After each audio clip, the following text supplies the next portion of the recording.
திருச்சிற்றம்பலம். திருநாவுக்கர் சாமி அருளிய தேவாரம் 4ஆம் திருமுறை. பண் கொப்பளித்த நேரிசை. தலம் திரு அதிகை வீரட்டானம். பதிகம் 24. பாடல் 2.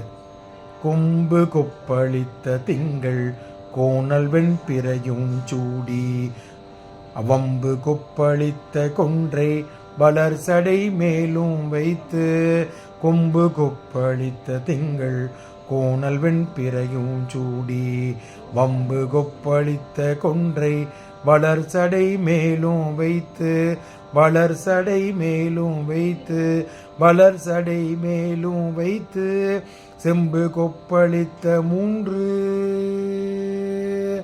செம்பு கொப்பளித்த மூன்று மதிலுடன் சுருங்க வாங்கி செம்பு கொப்பளித்த மூன்று மதிலுடன் சுருக்க வாங்கி அரும்பு கொப்பளித்த வைதார அதிகை வீரட்டனாரே அரும்பு கொப்பளித்த வைதார அதிகை வீரட்டனாரே அதிகை வீரட்டனாரே.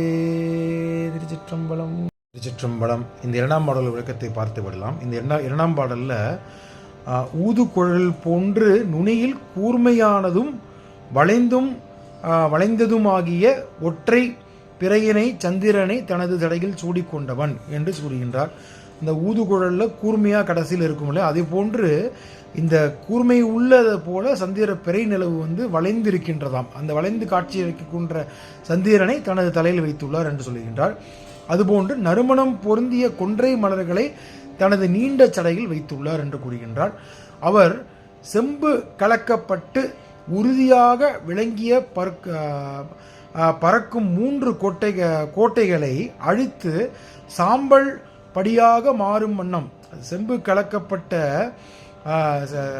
உறுதியாக இருக்கும் அந்த 3 கோட்டையை அழித்து